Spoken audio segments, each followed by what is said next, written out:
मंदिर में बोली हा चारा चाबा में बोली हा चारा चाबा में बोली हा बोलिया बोली हा ये तू गवा हर हर महादेव बोलिया बोली हा ये तू गवा हर हर महादेव बोलिया बोली हा ये तू गवा हर हर महादेव।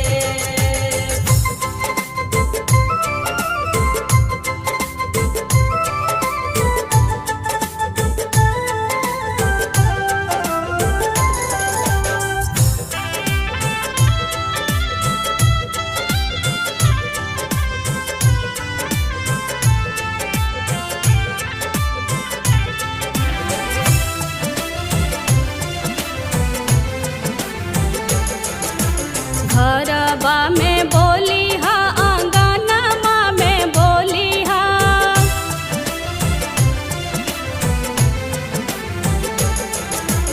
घरबा में बोली हा आंगनमा में बोली हा आंगनमा में बोली हा बोलिया बोली हा ये तू गवा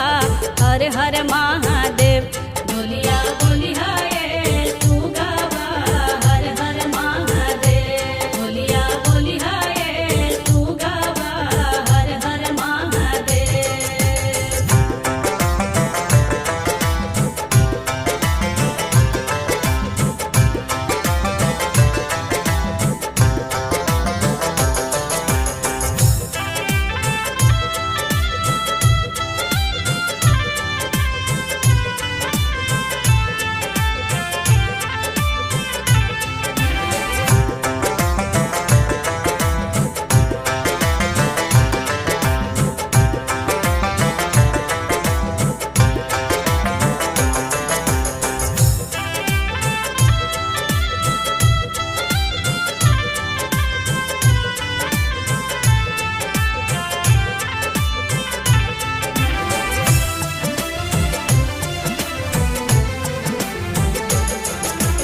बगिया में बोली हा बगीचावा में बोली हा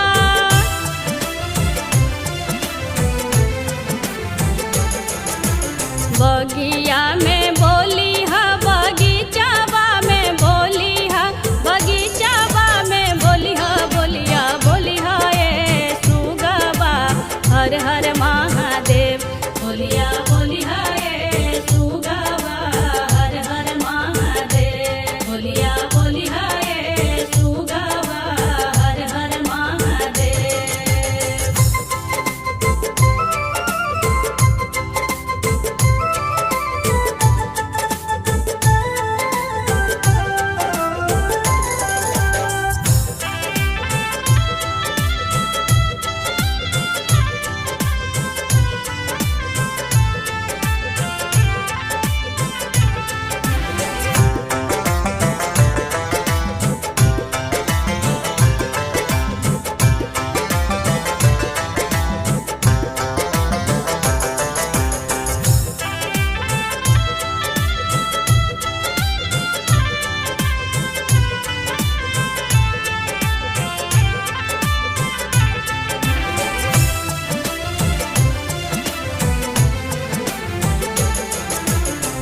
झिया में बोली हा सवेरावा में बोली हा